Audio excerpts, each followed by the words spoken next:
नमस्कार, DD news देख रहे हैं। अब आपके साथ मैं हूं गौरव श्रीवास्तव। सुबह के 10 बज चुके हैं। न्यूज एट 10 लेकर हम हाजिर हैं। तो अगले 1 घंटे तमाम बड़ी और महत्वपूर्ण खबरों से हम अपने इस बुलेटिन में आपको रूबरू कराएंगे। तो शुरुआत करते हैं इस बुलेटिन की, लेकिन सबसे पहले हेडलाइंस पर एक नजर। पॉपुलर फ्रंट ऑफ इंडिया और इससे जुड़े सहयोगी संगठनों को गृह मंत्रालय ने गैर कानूनी संगठन किया घोषित। सभी संगठनों पर लगाया 5 साल का प्रतिबंध। तत्काल प्रभाव से लागू हुआ फैसला।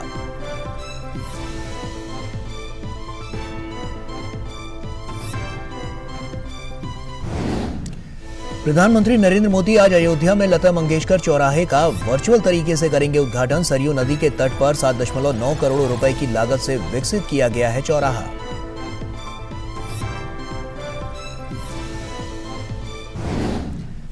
अमेरिका के राष्ट्रीय सुरक्षा सलाहकार जेक सुलिवन की विदेश मंत्री एस जयशंकर से हुई मुलाकात। यूक्रेन संघर्ष और उसके नतीजों, इंडो पैसिफिक स्थिति, दक्षिण एशिया और खाड़ी मसले पर हुई चर्चा।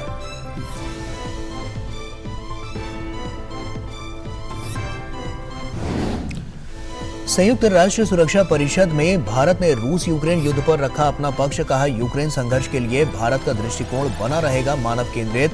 भारत ने शत्रुता को समाप्त करने और बातचीत व कूटनीति के जरिए समस्या को सुलझाने की बात दोहराई।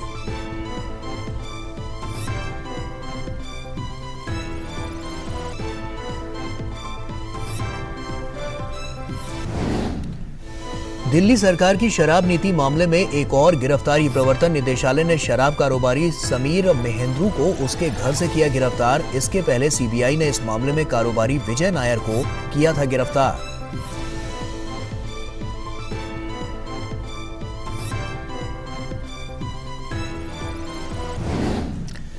भारत और दक्षिण अफ्रीका के बीच 3 टी20 मैचों की सीरीज का पहला मैच तिरुवनंतपुरम में आज।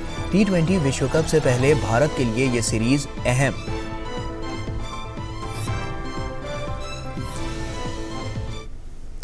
और आइए अब खबरों की शुरुआत करते हैं। केंद्र सरकार ने पॉपुलर फ्रंट ऑफ इंडिया यानी पीएफआई और इसके सहयोगी संगठनों को गैर कानूनी घोषित कर दिया है। केंद्र सरकार ने इन सभी पर 5 साल का प्रतिबंध लगाया है। केंद्र सरकार ने कहा है कि पीएफआई और आपराधिक आतंकी मामलों में शामिल रहा है। ये संगठन देश के संवैधानिक प्राधिकार का अनादर करता है और साथ ही बाहरी स्रोतों से मिले धन और समर्थन से ये आंतरिक सुरक्षा के लिए खतरा बन गया है। गृह मंत्रालय ने अपनी अधिसूचना में कहा है कि इन गैर कानूनी संगठनों में the rehab India foundation, campus front of India, all India imam council, national confederation of human rights organization, national women's front, junior front, empower India foundation शामिल है। सरकार ने अपनी अधिसूचना में कहा है कि विभिन्न मामलों की जांच से ये साबित हुआ है कि पीएफआई और इसके काडर हिंसक और विध्वंसक गतिविधियों में शामिल रहे हैं। पीएफआई और इसके काडर कई आतंकी गतिविधियों और कई प्रमुख व्यक्तियों की हत्या में भी शामिल रहे हैं। पीएफआई के वैश्विक आतंकी समूहों के साथ संपर्क के भी कई सबूत मिले हैं। यहां तक कि इनके काडर ने आईएसआईएस के लिए अफगानिस्तान, सीरिया, इराक में काम किया। कई मारे गए तो कुछ को सुरक्षा एजेंसियों के ने गिरफ्तार भी किया है। वहीं पीएफआई का संपर्क प्रतिबंधित संगठन जमात उल मुजाहिदीन से भी बताया जा रहा है, तो इसके कई सदस्य पहले से ही प्रतिबंधित संगठन सिमी के सदस्य भी रहे हैं। पीएफआई और उससे जुड़े संगठन हवाला और अन्य माध्यमों से विदेशों से जो पैसा जुटाकर आतंकी गतिविधियों को बढ़ावा देने में इन पैसों का इस्तेमाल किया गया है।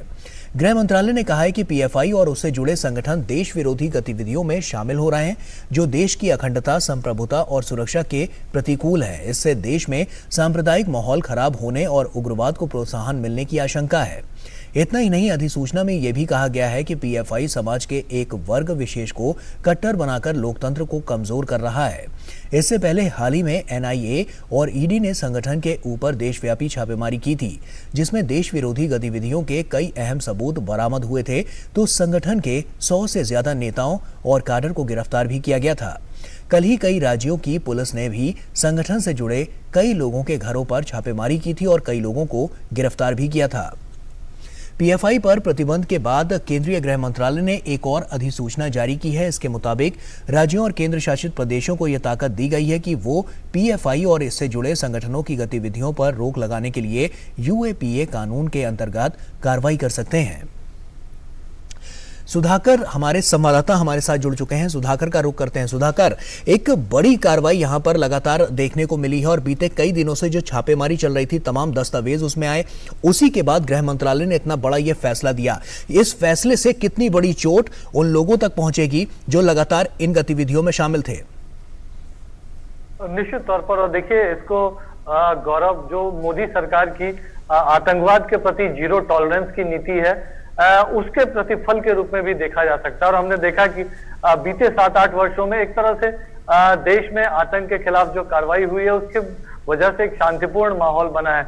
लेकिन कुछ समय से पीएफआई की जो गतिविधियां, इसके जो कैडर्स की गतिविधियां, इससे जुड़े हुए जो फ्रंटल ऑर्गेनाइजेशंस की गतिविधियां हैं, वो एक तरह से देश की एकता, अखंडता, संप्रभुता के लिए खतरा बनते नजर आ रहे थे। और कई मामलों में, चाहे आतंकी साजिश के मामले हो, या फिर आतंकी ट्रेनिंग देने का मामला हो, या फिर कई प्रमुख व्यक्तियों की हत्या का मामला हो, देश में जो विभिन्न आंदोलन में लोगों को भड़काने की कोशिश हो, सांप्रदायिक सौहार्द बिगाड़ने की कोशिश हो, तो ये तमाम आरोप थे। और हम जानते हैं कि इस बीच कई तरह की कार्रवाइयां हुई, माफ कीजिएगा, कार्रवाई हुई, ईडी हो, चाहे एनआईए हो, चाहे राज्य पुलिस के द्वारा, और उसमें कई अहम सबूत मिले इनके देश विरोधी गतिविधियों के। और उसके बाद ये बड़ा कदम केंद्रीय गृह मंत्रालय की तरफ से उठाया गया।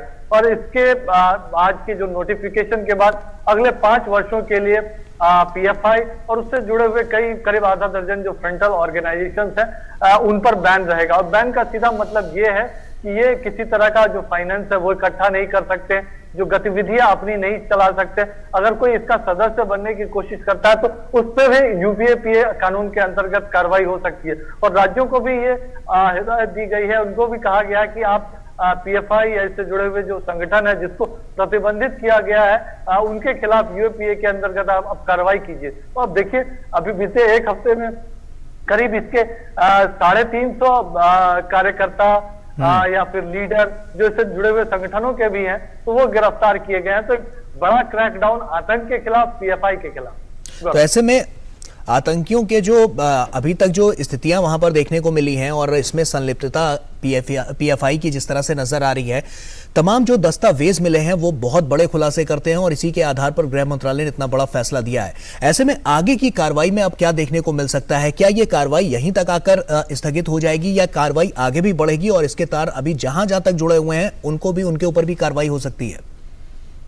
बिल्कुल बिल्कुल, देखिए सबसे बड़ी बात, ये कोई अचानक से हुई कार्रवाई को नहीं देखा जाना चाहिए। बीते कुछ वर्षों से सुरक्षा एजेंसियों की इन पर नजर थी। इन्होंने जिन घटनाओं को अंजाम दिया विभिन्न राज्यों में, कई प्रमुख व्यक्तियों की हत्याओं की बात हो, हिजाब को लेकर जो प्रोटेस्ट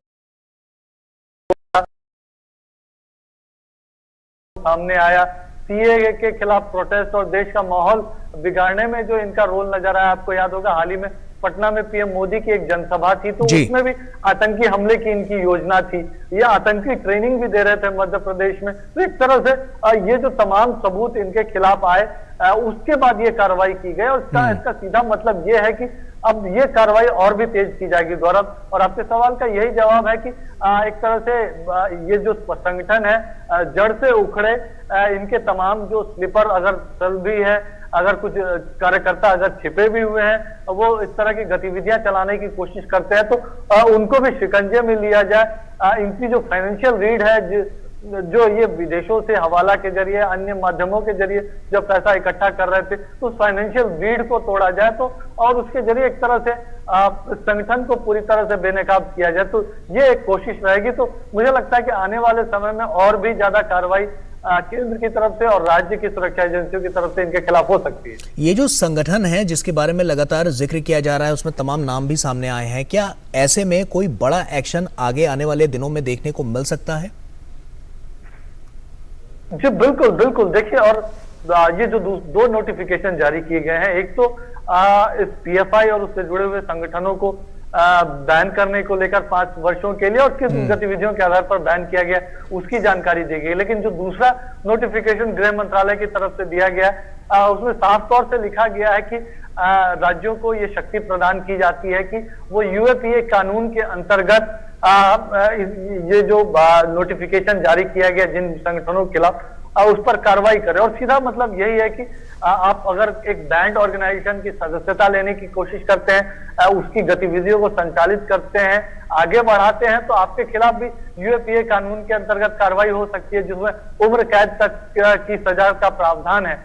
जो फाइनेंशियल जो पैसा इकट्ठा करने की कोशिश है उसको रोका जा सकता है। तो निश्चित तौर पर केंद्र के अलावा अब राज्यों की भी बड़ी जवाबदेही जिम्मेदारी बढ़ गई है। और देखिए, राज्यों की तरफ से ही केंद्र को यह अनुशंसा भेजी गई थी, चाहे उत्तर प्रदेश हो, कर्नाटक हो, गुजरात हो, इस तरह के राज्यों की तरफ से अनुशंसा की गई थी कि इस पर बैन किया जाए। अब राज्यों की भी बड़ी जिम्मेदारी है, क्योंकि कम से कम दर्जन भर से ज्यादा राज्यों में इसके संगठनों का असर रहा है, प्रभाव रहा है और देशव्यापी ही प्रभाव रहा है। तो लेकिन राज्य अब इस मामले में अगर बड़ी कार्रवाई करेंगे तभी इस संगठन के जड़ से उखाड़ा जा सकेगा, इसकी जो आतंकी साजिशों को नेस्तनाबूद किया जा सके। बिल्कुल, ये जो जांच एजेंसियां हैं लगातार हमने देखा है कि बीते कुछ दिनों में काफी सक्रिय भूमिका ये निभाती हुई नजर आई हैं और इनकी पैनी नजर रही है। तो कहीं भी कोई गतिविधि दिखती है उससे पहले ही कहीं ना कहीं जांच एजेंसियां उस पर पैनी नजर रखते हुए उनको मॉनिटर करते हुए लगातार इस पर कार्रवाई करती नजर आ रही है। ये अपने आप में सुरक्षा नीति को लेकर अगर हम कहें तो सरकार की बहुत अच्छी पहल नजर आ रही है, क्योंकि उसके बाद जो जांच एजेंसियां हैं वो लगातार बहुत तेजी से काम करती नजर आ रही हैं और इस तरह की स्थितियां हैं उनको उजागर करने में इनकी बड़ी भूमिका सामने आ रही है। बिल्कुल, और देखिए ना आप, केंद्र और राज्यों की सुरक्षा एजेंसियों का चाहे किसी भी दल के किसी भी पक्ष की सरकारें हों, और एक साथ मिलकर जो उन्होंने क्रैकडाउन किया, 100 से भी ज्यादा जगहों पर जब छापे मारे गए, 100 से भी ज्यादा शहरों के 200 से भी ज्यादा स्थानों पर छापे एक साथ मारे गए, 100 से भी ज्यादा कार्यकर्ताओं को गिरफ्तार किया गया। उसके बाद राज्यों की तरफ से कार्रवाई की गई, अलग से करीब 250 कार्यकर्ताओं को गिरफ्तार किया गया। तो ये जो एक बहुत बेहतरीन कोऑर्डिनेशन नजर आया और निश्चित तौर पर एक तरह से सुनियोजित तरीके से इस मामले में आगे बढ़ा गया। पहले सबूत इकट्ठा किए गए, आतंकी साजिशों की परतें खोली गई और उसके बाद जो इन कोशिशों में शामिल थे, चाहे वो पैसा इकट्ठा करने की कोशिश कर रहे हो या फिर जो उस पैसे को डाइवर्ट करके आतंकी साजिशों के लिए खर्च करने की कोशिश की जा रही हो, आतंक के लिए चाहे ट्रेनिंग देने का काम हो, विस्फोटक जुटाने का काम हो, चाहे कट्टरवाद को बढ़ावा देने के लिए जो कोशिश की जा रही थी, तो उसके तमाम सबूत इकट्ठा करने के बाद ये बड़ी और एक तरह से व्यापक कार्रवाई हुई और उसके बाद जो भी अहम सबूत मिले हैं उसके आधार पर ये प्रतिबंध लगाने का फैसला किया गया। गौरव, बिल्कुल, बहुत बहुत शुक्रिया सुधाकर जुड़ने के लिए और तमाम जानकारियां हमसे साझा करने के लिए आपका। आगे बढ़ते हैं, अगली खबर का रुख करते हैं। प्रधानमंत्री नरेंद्र मोदी आज अयोध्या में स्वर सम्राज्ञी लता मंगेशकर की स्मृति में एक चौक का वर्चुअल उद्घाटन करेंगे। सरयू नदी के तट पर स्थित नया घाट क्षेत्र को 7.9 करोड़ रुपए के अनुमानित बजट से लता मंगेशकर चौक विकसित किया गया है। संबंधित जगह का मुख्य आकर्षण यह है कि वहां भारतीय संगीत वाद्य यंत्र वीणा स्थापित किया गया है, जिसका वजन 14 टन, लंबाई 40 फुट और ऊंचाई 12 मीटर है। स्मारक पर्यटकों और संगीत प्रेमियों के लिए आकर्षण का बड़ा केंद्र होगा, क्योंकि ये देश का पहला स्थान होगा जहां अमर सुरीली आवाजों की मंदिरों के शहर से जोड़ने के लिए इतना विशाल संगीत वाद्य यंत्र स्थापित किया गया है। इस मौके पर उत्तर प्रदेश के मुख्यमंत्री योगी आदित्यनाथ और पर्यटन मंत्री जी किशन रेड्डी की उपस्थिति में स्मारक का वर्चुअल उद्घाटन होगा। लता मंगेशकर के निधन के बाद मुख्यमंत्री योगी आदित्यनाथ ने अयोध्या के प्रमुख स्थान नया घाट को उनके नाम पर विकसित करने की योजना की घोषणा की थी। और प्रधानमंत्री नरेंद्र मोदी जापान का अपना दौरा समाप्त कर देर रात नई दिल्ली पहुंचे। गौरतलब है कि प्रधानमंत्री नरेंद्र मोदी जापान के पूर्व प्रधानमंत्री शिंजो आबे के राजकीय अंतिम संस्कार में भाग लेने के लिए जापान के दौरे पर गए थे। उन्होंने भारत की ओर से शिंजो आबे को श्रद्धांजलि अर्पित की। इसके अलावा अपने दौरे पर जापान के प्रधानमंत्री फुमियो किशिदा के साथ द्विपक्षीय बैठक की। और चंडीगढ़ एयरपोर्ट का नाम आज से शहीद भगत सिंह के नाम पर जाना जाएगा। प्रधानमंत्री नरेंद्र मोदी ने इस रविवार को हुए मन की बात कार्यक्रम में चंडीगढ़ एयरपोर्ट का नाम शहीद भगत सिंह के नाम पर करने का ऐलान किया था। प्रधानमंत्री मोदी ने अपने संबोधन में कहा था कि भगत सिंह जी को श्रद्धांजलि स्वरूप ये एक महत्वपूर्ण निर्णय लिया गया है। वहीं चंडीगढ़ हवाई अड्डे का नाम शहीद भगत सिंह के नाम पर पंजाब के लोगों ने दिल खोलकर प्रधानमंत्री मोदी के फैसले का स्वागत किया। केंद्रीय वित्त एवं कॉरपोरेट मामलों की मंत्री निर्मला सीतारमण आज सुबह चंडीगढ़ इंटरनेशनल एयरपोर्ट का नाम शहीद Bhagat Singh airport international airport रखेंगी। इसके लिए एयरपोर्ट पर एक कार्यक्रम आयोजित किया जा रहा है। इस कार्यक्रम में हरियाणा के गवर्नर बंडारू दत्तात्रेय, पंजाब के गवर्नर एवं चंडीगढ़ के प्रशासक बनवारी लाल पुरोहित, पंजाब के मुख्यमंत्री Bhagwant Mann, union minister of state road transport and highways and civil aviation retired general doctor Vijay Kumar Singh, Haryana के गृह एवं स्वास्थ्य मंत्री अनिल विज, चंडीगढ़ की सांसद किरण खेर और आनंदपुर से सांसद मनीष तिवारी उपस्थित रहेंगे। और चंडीगढ़ से आकांक्षा सक्सेना हमारी संवाददाता हमारे साथ जुड़ रही हैं। आकांक्षा का रुख करते हैं। आकांक्षा, अभी क्या हलचल वहां पर देखने को मिल रही है? ये कार्यक्रम कितने बजे से शुरू होने वाला है और ऐसे में वित्त मंत्री निर्मला सीतारमण कब तक वहां पर पहुंचेंगी और क्या तैयारियां नजर आ रही हैं? किस तरह का माहौल है? जी, आज भगत सिंह का 115वां जो है बर्थ एनिवर्सरी है और इस मौके पर चंडीगढ़ इंटरनेशनल एयरपोर्ट का नाम बदलकर शहीद भगत सिंह इंटरनेशनल एयरपोर्ट चंडीगढ़ रखा जा रहा है। और आपको मैं दिखाती हूँ कि यहाँ पे तैयारियां पूरी हैं। आज इसकी नेमिंग सेरेमनी जो है वो शुरू होएगी। अभी कुछ 10:30 बजे का टाइम था।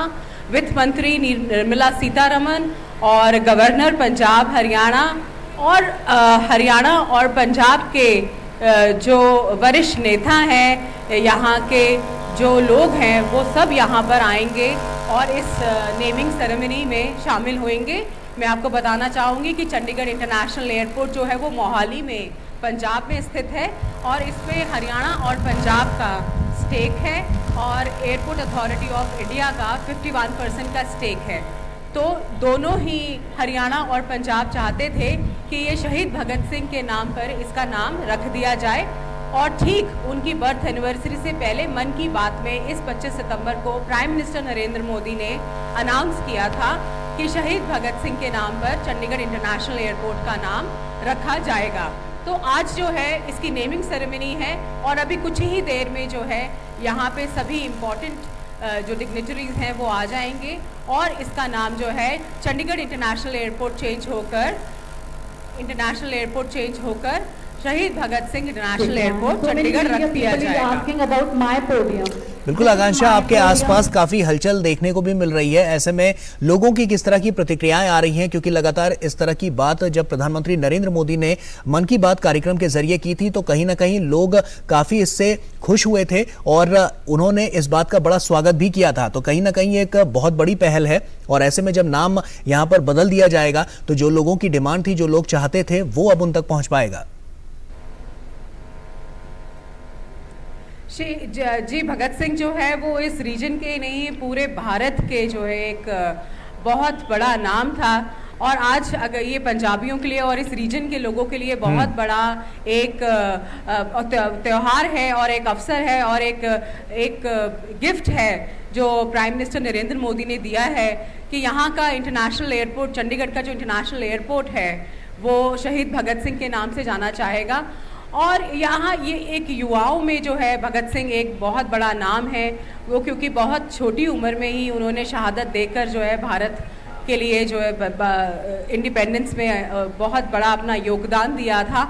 तो ये एक बहुत ही बड़ी बात है और ये मांग जो है मैं आपको बताना चाहूँगी 2006-07 से चल रही थी कि भगत सिंह के नाम पर जो है इंटरनेशनल एयरपोर्ट रख दिया जाए, क्योंकि भगत सिंह सिर्फ ना पंजाब के हैं ना किसी और उसके हैं, वो एक नेशनल हीरो है।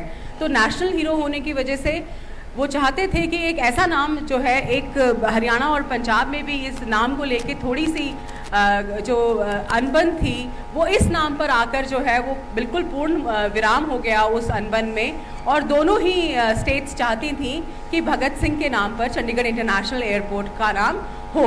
और अब 2022 में जो है उनकी 115वें बर्थ एनिवर्सरी पर जो है आज के दिन चंडीगढ़ इंटरनेशनल एयरपोर्ट शहीद भगत सिंह इंटरनेशनल एयरपोर्ट चंडीगढ़ के नाम से जाना जाएगा। बिल्कुल आकांक्षा, और ये काफी महत्वपूर्ण पहल भी नजर आ रही है क्योंकि यहाँ पर जो तैयारियां हैं उसका भी आप जायजा ले रही हैं। हालांकि आप नजर बनाकर रखिए, हम आगे भी आपसे अपडेट लेते रहेंगे। बहरहाल आपका बहुत बहुत शुक्रिया तमाम जानकारियां हमसे साझा करने के लिए। आगे बढ़ते हैं। प्रवर्तन निदेशालय ने दिल्ली आबकारी नीति में कथित भ्रष्टाचार के मामले में बड़ी कार्रवाई की है। ईडी ने आबकारी नीति में भ्रष्टाचार से जुड़े मनी लॉन्ड्रिंग मामले में शराब कारोबारी समीर महेंद्रू को उसके घर से गिरफ्तार कर लिया है। गिरफ्तारी से पहले केंद्रीय जांच एजेंसी ने समीर महेंद्रू से कई राउंड की पूछताछ की थी। नई आबकारी नीति को लेकर उनसे कई सवाल पूछे गए थे। शराब कारोबारी समीर महेंद्रू को मनी लॉन्ड्रिंग रोकथाम कानून के प्रावधानों के तहत गिरफ्तार किया गया है। और सीबीआई ने दिल्ली आबकारी नीति के मामले में कारोबारी विजय नायर को गिरफ्तार किया है। Vijay Nair event management company only much louder के पूर्व सीईओ हैं। विजय नायर को सीबीआई मुख्यालय बुलाया गया था और पूछताछ के बाद गिरफ्तार किया गया। विजय नायर को साजिश, कार्टेलाइजेशन और चुने हुए लाइसेंस के लिए गिरफ्तार किया गया है। सीबीआई ने आरोप लगाया है कि विजय नायर के माध्यम से एक शराब फर्म के मालिक से रिश्वत ली गई थी। सीबीआई ने दिल्ली आबकारी नीति मामले में एफआईआर दर्ज की थी, जिसमें विजय नायर, दिल्ली के डिप्टी सीएम मनीष सिसोदिया और 13 अन्य लोगों के नाम शामिल थे। नीरज सिंह हमारे सहयोगी हमारे साथ जुड़ रहे हैं। नीरज, लगातार हम देख रहे हैं कि बड़ी कार्रवाइयां यहां शराब नीति को लेकर होती नजर आ रही हैं, गिरफ्तारियां भी बढ़ रही हैं और ऐसे में जिससे जिससे इसके तार जुड़े हुए थे उनको भी गिरफ्तार किया जा रहा है। ताजा अपडेट क्या कहती है? प्रवर्तन निदेशालय ने समीर महेंद्रू को गिरफ्तार किया है।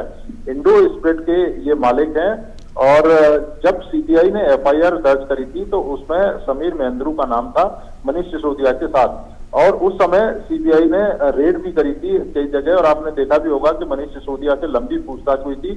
मनीष सिसोदिया के लॉकर तक खंगाले गए थे और इसके अलावा दिल्ली के जो आबकारी नीति से जुड़े अधिकारी थे उनके यहाँ पर भी सीबीआई की टीम पहुंची थी और जिन प्राइवेट प्लेयरों को लाभ पहुंचा था इस आबकारी नीति के तहत उनके यहाँ पर भी सीबीआई ने छापा मारा था और कई सारे दस्तावेज बरामद किए थे। उसी के आधार पर प्रवर्तन निदेशालय ने मनी लॉन्ड्रिंग में इसमें मामला दर्ज किया था और मामला दर्ज करने के बाद 5 राज्यों में 30 जगह पर जो ईडी है उसने छापेमारी की कार्रवाई की थी, जिसमें जो समीर महेंद्रू है उनका घर भी शामिल है जो जोरबाग में स्थित है। इसके बाद उनसे लंबी पूछताछ हुई है और जब प्रवर्तन निदेशालय को ये पता लगा कि समीर महेंद्रू की महत्वपूर्ण भूमिका है क्योंकि समीर महेंद्रू की ही कंपनी से करीब 5 से 6 करोड़ की जो रकम है वो ट्रांसफर की गई थी, खासतौर से मनीष सिसोदिया और उनके करीबी लोगों के।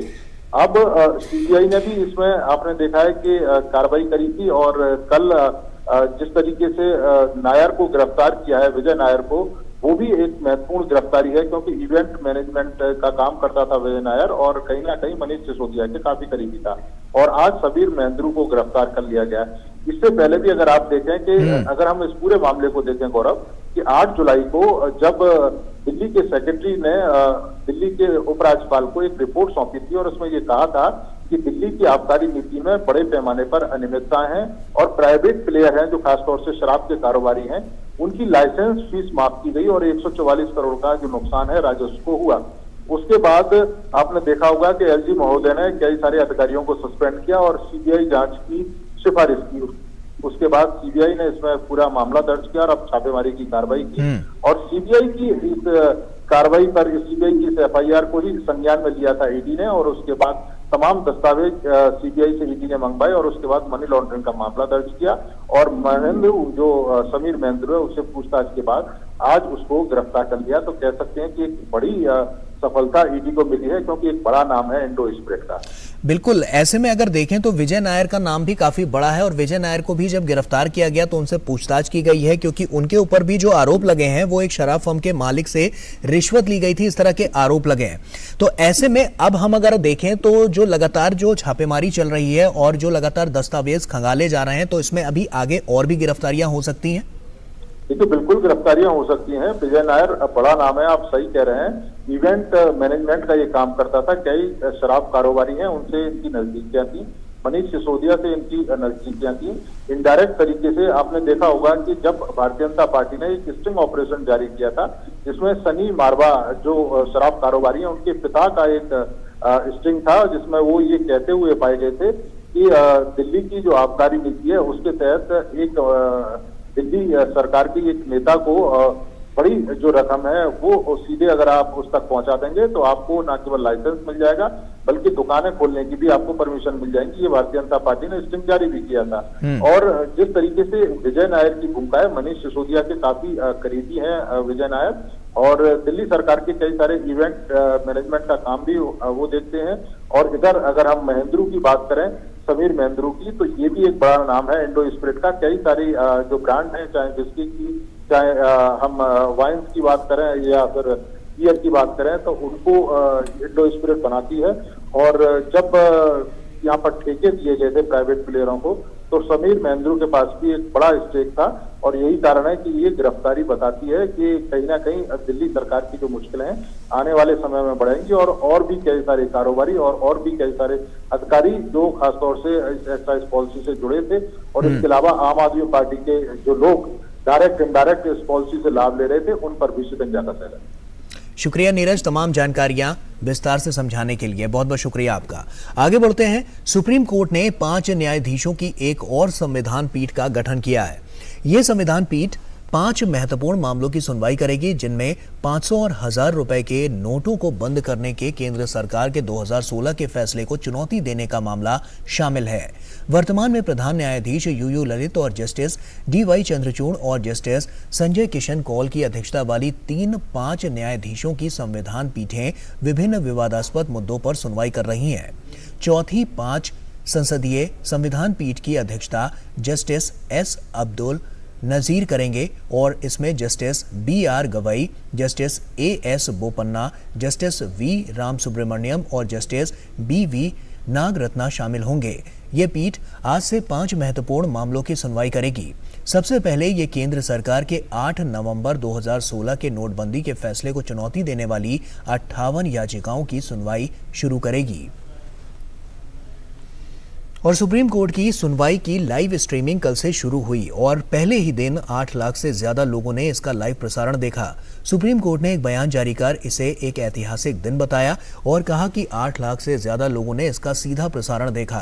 कोर्ट नंबर 1 में बैठी संविधान पीठ की अध्यक्षता प्रधान न्यायाधीश यूयू ललित ने की। कोई भी व्यक्ति सुप्रीम कोर्ट की वेबसाइट पर जाकर लाइव स्ट्रीमिंग का आइकॉन क्लिक कर सीधा प्रसारण देख और सुन सकता है।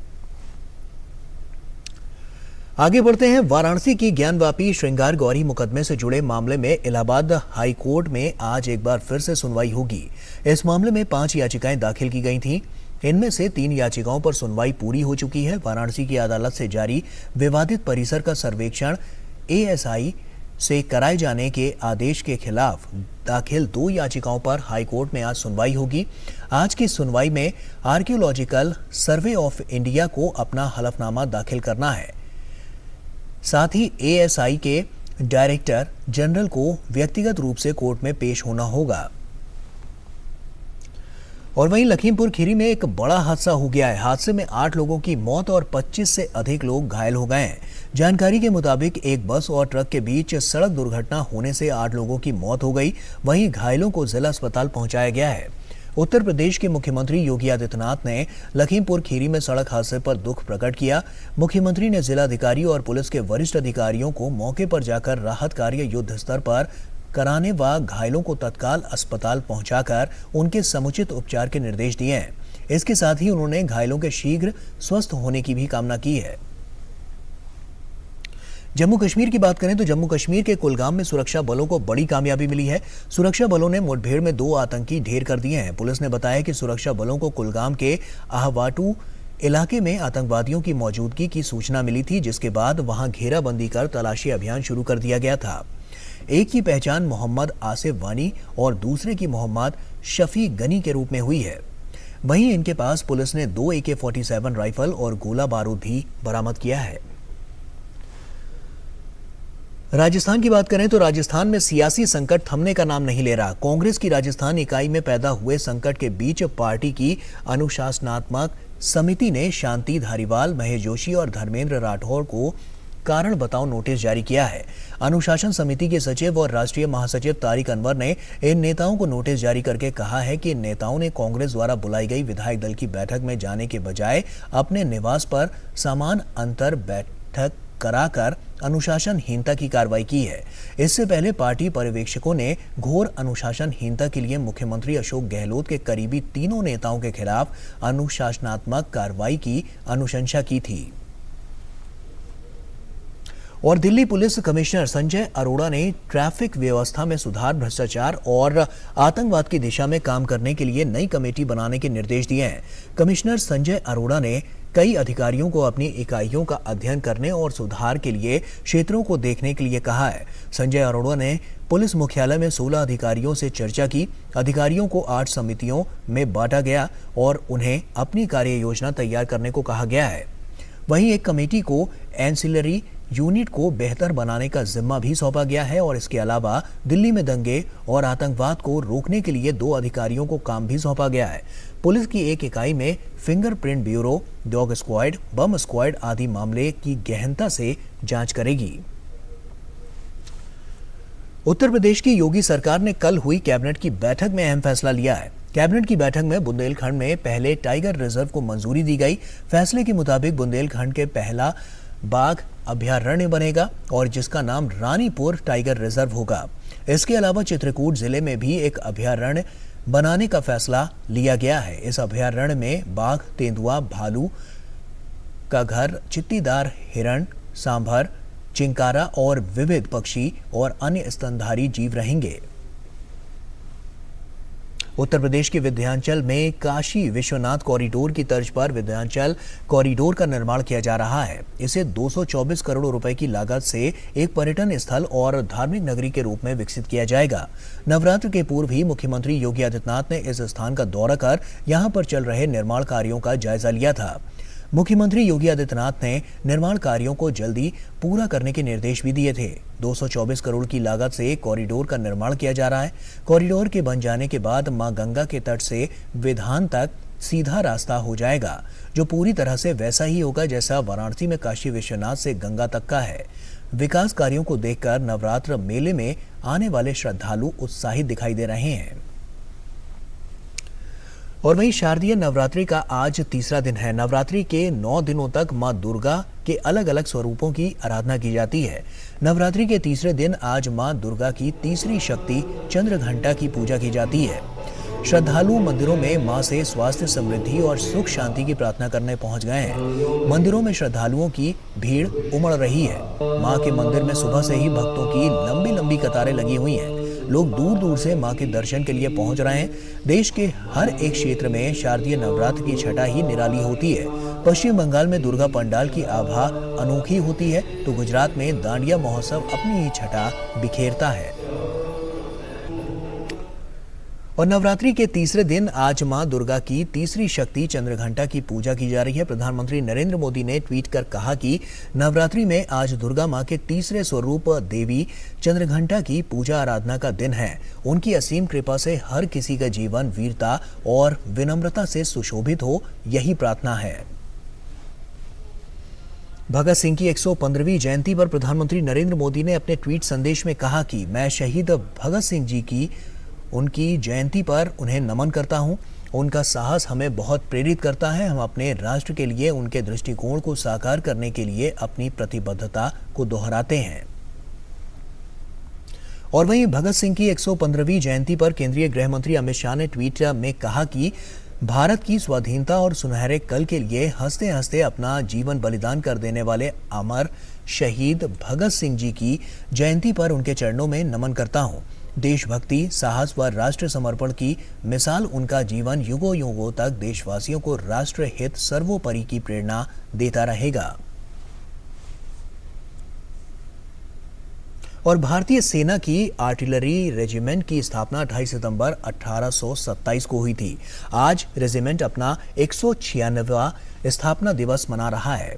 वहीं ADGPI भारतीय सेना के ट्विटर हैंडल से शेयर किए गए वीडियो में आर्टिलरी रेजिमेंट का दमखम दिखाया गया है।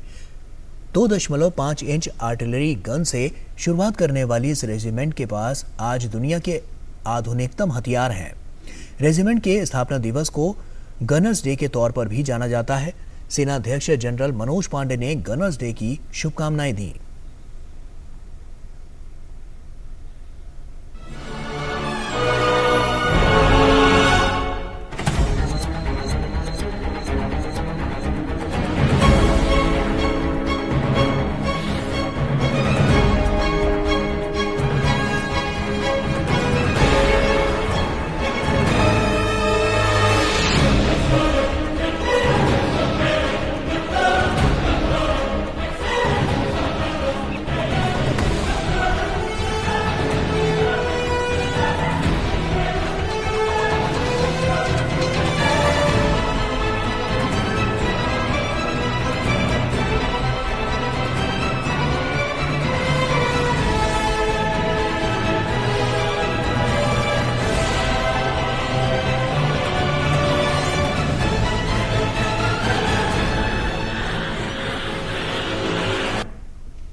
और अब बात वैक्सीनेशन की। देश में टीकाकरण का आंकड़ा तेजी से बढ़ रहा है। कोविड महामारी के खिलाफ सबसे प्रभावी हथियार के रूप में शुरू किए गए टीकाकरण अभियान के तहत देश में अब तक 217 करोड़ से अधिक टीकों की खुराकें दी जा चुकी हैं। पिछले 24 घंटों में 13 लाख से अधिक कोविड रोधी टीके लगाए गए। टीकाकरण अभियान देश में लोगों की कोविड से सुरक्षा का एक महत्वपूर्ण माध्यम है और इसकी उच्च स्तर पर लगातार समीक्षा और निगरानी की जा रही है। कोविड के हालातों पर नजर डालें तो अब तक आपको बता दें कि कोरोना संक्रमण के जो ताज़ा आंकड़े हैं उसमें स्वास्थ्य और परिवार कल्याण मंत्रालय के मुताबिक देश भर में पिछले 24 घंटों में 3,615 मामले दर्ज किए गए हैं। वहीं पिछले 24 घंटों में 4,972 मरीज उपचार करवाकर स्वस्थ हो चुके हैं, जिसके बाद देश में रिकवरी रेट 98.72% हो गया। वहीं साप्ताहिक पॉजिटिविटी रेट वर्तमान में 1.55% दर्ज किया गया है। दैनिक पॉजिटिविटी रेट 1.12% दर्ज किया गया है। भारतीय रिजर्व बैंक की मौद्रिक नीति समिति की 3 दिवसीय बैठक आज से शुरू हो रही है और समिति शुक्रवार को मुंबई में अपनी नीतिगत घोषणा करेगी। आरबीआई गवर्नर शक्तिकांत दास की अध्यक्षता में 3 दिवसीय बैठक की समीक्षा होगी। आरबीआई गवर्नर शक्तिकांत दास इस समीक्षा बैठक के नतीजे का ऐलान 30 सितंबर को करेंगे। आरबीआई ने जून और अगस्त में रेपो दर में 0.50% को वृद्धि दी थी और जून में आरबीआई को आपको बता दें कि अंक बढ़ाकर इसे 5.40% कर दिया गया था। फेडरल रिजर्व द्वारा दरों में वृद्धि के बाद विदेशी मुद्रा बाजार में हालिया घटनाक्रमों को देखते हुए इस बार मौद्रिक नीति पर अधिक बारीकी से नजर रखी जाएगी। और आइए अब एक नजर डालते हैं दूरदर्शन पर प्रसारित होने वाले कुछ प्रमुख धारावाहिकों की झलकियों पर।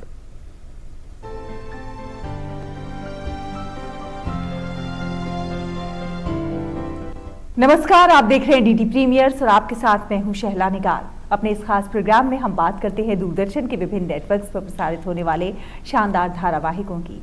तो शुरुआत करेंगे दूरदर्शन की खास प्रस्तुति धारावाहिक कॉर्पोरेट सरपंच के साथ। इस धारावाहिक में आज आपको देखने को मिलेगा कि सरपंच जी इंद्रेश को सलाह दे रहे हैं कि वो विधायक जी की चिंता छोड़कर कीर्ति और उसकी माँ को ठिकाने लगा दे। एमएलए साहब और गिन्नू की तू बिल्कुल चिंता ना कर, बस तू और माँ बेटी ने संभाल ले। माँ बेटी के तो अक्कड़ ठिकाने लगा दूंगा मैं। मार ले जितने ताने मारने हैं, रहूंगा तो तेरा चाचा ही ना। आप मेरे कुछ नहीं। अरे इनका तो हूँ। प्रणाम भाभी जी। क्या प्रॉब्लम है आप लोगों की? एक बार कह दिया ना कि हमें उस घर में नहीं आना।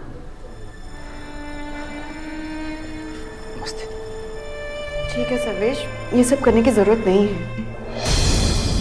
पूजा के पिता अपनी भाभी से घर चलने की विनती क्यों कर रहे हैं, जानने के लिए देखिए धारावाहिक कॉर्पोरेट सरपंच सोमवार से शुक्रवार रात 8:30 बजे डीडी नेशनल पर। दूरदर्शन की खास प्रस्तुति धारावाहिक बालकृष्ण में आज आपको देखने को मिलेगा कि बालकृष्ण के दर्शन के उद्देश्य से नंद बाबा के घर एक साधु ने प्रवेश किया है। इधर कंस ले रहा है कृष्णा को मारने के लिए तत्वासुर का सहारा।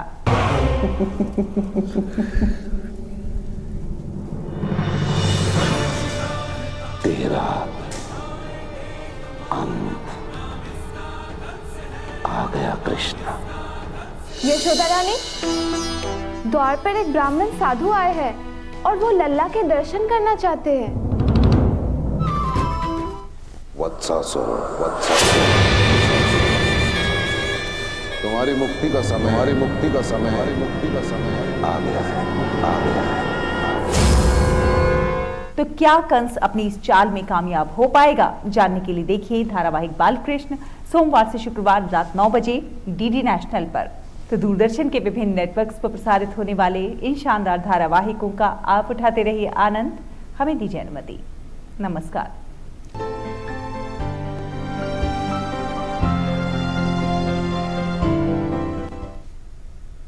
और डीडी प्रीमियर्स के बाद अब खबरों में आगे बढ़ते हैं। विदेश मंत्री एस जयशंकर ने अपने अमेरिकी समकक्ष एंटनी ब्लिंकन के साथ सुरक्षा, अर्थव्यवस्था और भू राजनीति के साझा लक्ष्यों पर दोनों देशों के आगे बढ़ने के तरीकों पर चर्चा की।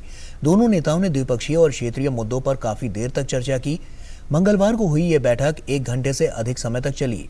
बैठक के बाद संयुक्त प्रेस वार्ता में विदेश मंत्री एस जयशंकर ने तेल की बढ़ती कीमतों पर चिंता जताई। एस जयशंकर ने कहा कि विकासशील देश अपनी ऊर्जा जरूरतों को पूरा करने के लिए चिंतित है। ऊर्जा की कीमतें हद से ज्यादा बढ़ी हुई हैं, इनकी कीमतों में नरमी आनी चाहिए। विदेश मंत्री ने कहा कि अधिक भरोसेमंद आपूर्ति श्रृंखला को बढ़ावा देने में भारत अमेरिका का ही हित है। इसके साथ ही एस जयशंकर ने अंतर्राष्ट्रीय आतंकवाद से निपटने के लिए अमेरिका से भारत को मिले मजबूत सहयोग की सराहना की। उन्होंने कहा कि हमें कट्टरपंथ, उग्रवाद और कट्टरवाद का मिलकर मुकाबला करना चाहिए। इसके साथ ही विदेश मंत्री एस जयशंकर ने वीजा संबंधी चुनौतियों का मुद्दा भी उठाया। विदेश मंत्री एंटनी ब्लिंकन ने एस जयशंकर को आश्वस्त किया कि अमेरिका वीजा संबंधी चिंताओं को दूर करने का लक्ष्य बना रहा है। विदेश मंत्री एस जयशंकर ने वॉशिंगटन डीसी में अमेरिका भारत बिजनेस काउंसिल के गोलमेज सम्मेलन में भाग लिया। सम्मेलन में भारत ने मजबूत व्यापारिक संबंधों के लिए अपनी प्रतिबद्धता को स्पष्ट किया। विदेश मंत्री एस जयशंकर ने पापुआ न्यू गिनी के विदेश मंत्री जस्टिन टकाचेंको से मुलाकात की। एस जयशंकर और जस्टिन टकाचेंको के बीच प्रशांत द्वीप समूह के साथ चल रहे सहयोग पर विस्तार से चर्चा हुई। विदेश मंत्री एस जयशंकर ने कहा कि आने वाले दिनों में सहयोग के कदमों को और अधिक बढ़ाया जाएगा। यूएनएससी की बैठक में संयुक्त राष्ट्र में भारत के स्थायी प्रतिनिधि रुचिरा कंबोज ने रूस यूक्रेन युद्ध पर अपना पक्ष रखते हुए कहा है कि यूक्रेन संघर्ष अंतर्राष्ट्रीय समुदाय के लिए गंभीर चिंता का विषय है।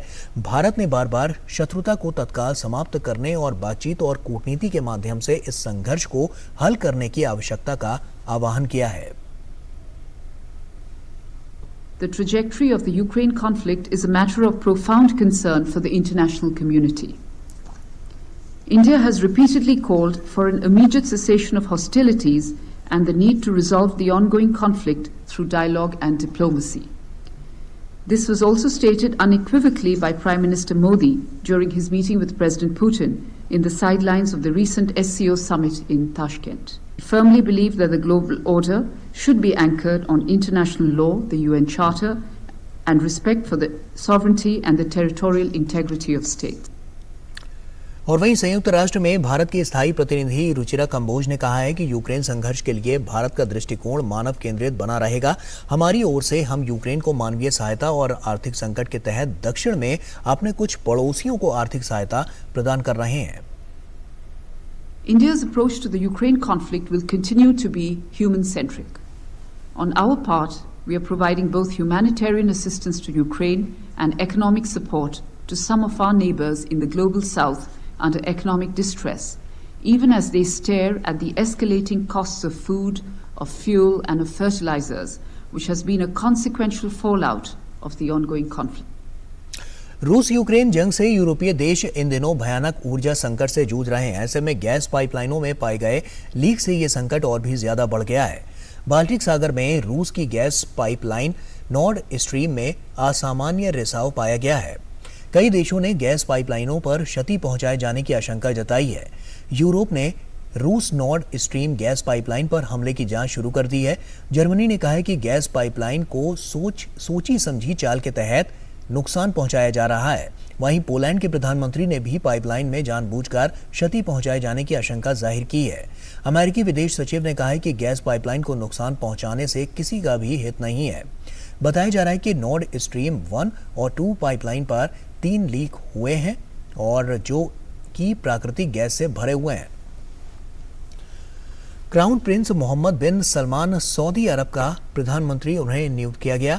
वहीं सऊदी अरब के राजा सलमान बिन अब्दुल अजीज की ओर से दिए गए कैबिनेट फेरबदल के आदेश के अनुसार सऊदी अरब के क्राउन प्रिंस मोहम्मद बिन सलमान अब प्रधानमंत्री होंगे और उनके दूसरे बेटे प्रिंस खालिद बिन सलमान रक्षा मंत्री बनेंगे।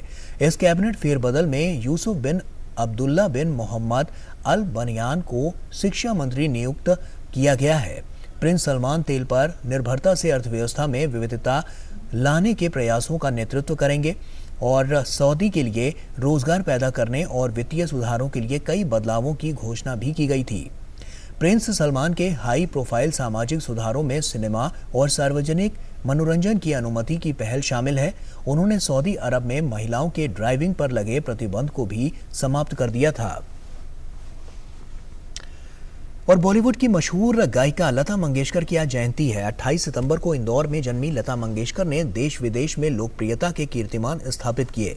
लता जी ने लगभग 30 से ज्यादा भाषाओं में फिल्मी और गैर फिल्मी गाने गाए। लता जी की जीवनी पर ये एक विशेष रिपोर्ट आपको दिखाते हैं। लग जा गले के फिर हंसी रात हो न हो, प्यार किया कोई चोरी नहीं की, छुप छुप आहें भरना क्या, जब प्यार किया तो डरना क्या। ये गलियां ये चौबारा, यहाँ आना ना दोबारा। सुर साम्राज्ञी लता जी ने अलग अलग परिस्थितियों में और इतनी भाषाओं में इतने गीत गाए हैं कि शायद ही कोई इंसान होगा जिसके निजी जीवन को उनके स्वर ने छुआ ना हो। मुंबई का एक उपनगर मालाड में स्टेशन से दूर काम पर जाने के लिए तांगा ना लेकर एक लड़की पैदल ही चल दिया करती थी ताकि बचे पैसे साग सब्जी खरीदने के काम आए। चरितार्थ के लिए पाई पाई बचाने वाली ये लड़की लता मंगेशकर के नाम से पहचानी गई। लता जी के पिता स्वराधीश मास्टर दीनानाथ मंगेशकर को ज्योतिष विद्या भी अवगत थी। अपनी ये पुत्री विश्व पटल पर नाम स्थापित करेगी, लेकिन उसकी कीर्ति जीते जी देखना नसीब नहीं होगा, ये भी वो अच्छी तरह जानते थे। देश की स्वतंत्रता के साथ साथ लता जी का पार्श्व गायन क्षितिज पर उदय हुआ। देश के आजादी के अमृत महोत्सव के साथ साथ भारत रत्न लता जी के पार्श्व गायन करियर का अमृत महोत्सव मनाने का सौभाग्य प्राप्त होना एक अनोखा संयोग है। आएगा, आएगा, आएगा, आएगा आने वाला। लता मंगेशकर जी की प्रसिद्धि के पीछे उनकी लगन, परिश्रम और तपस्या के साथ साथ उनका भारत के प्रति अगाध प्रेम और भारत कल्याण की भावना भी है और वो स्वर शिखर पर ध्रुव पद प्राप्त कर गई। गीतकार गुलजार का पंचम द्वारा निर्देशित गीत आपकी आंखों में कुछ महके हुए से राज हैं, इस गीत से हम सभी परिचित हैं।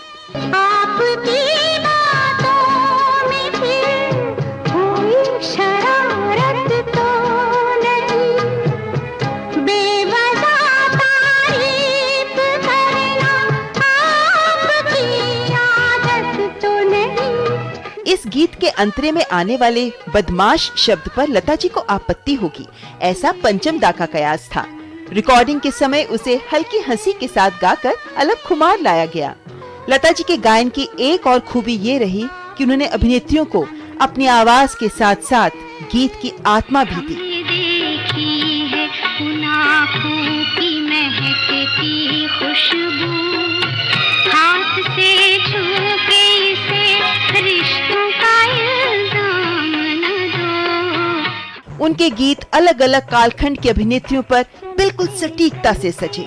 हर अभिनेत्री पर उनकी आवाज सजी, लेकिन सुनने वालों के लिए वो गीत हमेशा लता जी के गीत रहे। मन की बात रेडियो कार्यक्रम के दौरान प्रधानमंत्री ने लता मंगेशकर जी के साथ हुई उनकी बातचीत को देशवासियों के साथ साझा किया। आप क्या है आपको खुद पता नहीं है। मैं जानती हूँ कि आपके आने से भारत का चित्र बदल रहा है और वही मुझे बहुत खुशी होती है, बहुत अच्छा लगता है। बस दीदी आपके आशीर्वाद बने रहे, पूरे देश पर आपके आशीर्वाद बने रहे और हम जैसे लोग कुछ न कुछ अच्छा करते रहें। मुझे आपने हमेशा प्रेरणा दी है, आपकी चिट्ठी भी मुझे मिलती रहती है और आपकी कुछ न कुछ भेंट सौगात भी मुझे मिलती रहती है। तो एक अपनापन जो एक पारिवारिक नाता है उसका एक विशेष आनंद मुझे होता है। नहीं, मैं आपको बहुत तकलीफ नहीं देना चाहती हूँ, क्योंकि मैं देख रही हूँ, जानती हूँ कि आप कितने बिजी होते हैं और आपको कितना काम होता है, क्या क्या सोचना पड़ता है।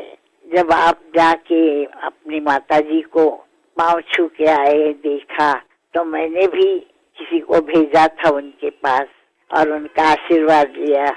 हाँ, मेरी माँ को याद था और वो मुझे बता रही थी। जी हाँ, और टेलीफोन पे उन्होंने मुझे आशीर्वाद दिया, तो मुझे बहुत अच्छा लगा। हमारी माँ बहुत प्रसन्न थी आपके इस प्यार के कारण। जी जी। और मैं आपका बहुत आभारी हूँ कि आप हमेशा मेरी चिंता करती हैं। लता मंगेशकर भारत के दिग्गज गायकों में से एक ऐसा नाम है जिन्होंने 1000 से ज्यादा फिल्मों में गाने गाए। साथ ही उन्होंने कई क्षेत्रीय भाषाओं में भी अपनी मधुर आवाज दी। दादा साहेब फाल्के, भारत रत्न और कई राष्ट्रीय पुरस्कारों सहित देश भर में कई अंतर्राष्ट्रीय पुरस्कार अपने नाम कर चुकी लता दी आज भी अपने गीतों के माध्यम से सुनने वालों के दिलों में जिंदा हैं और जिंदा रहेंगी।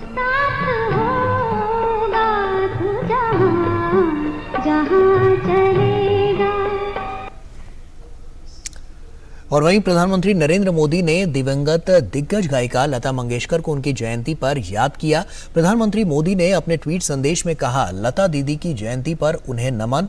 उनके साथ अनगिनत बातचीत जिसमें वो स्नेह बरसाती थीं, मुझे याद है। मुझे खुशी है कि आज अयोध्या में एक चौक का नाम उनके नाम पर रखा जाएगा। ये भारत के महान आदर्शों में से एक के प्रति सच्ची श्रद्धांजलि होगी।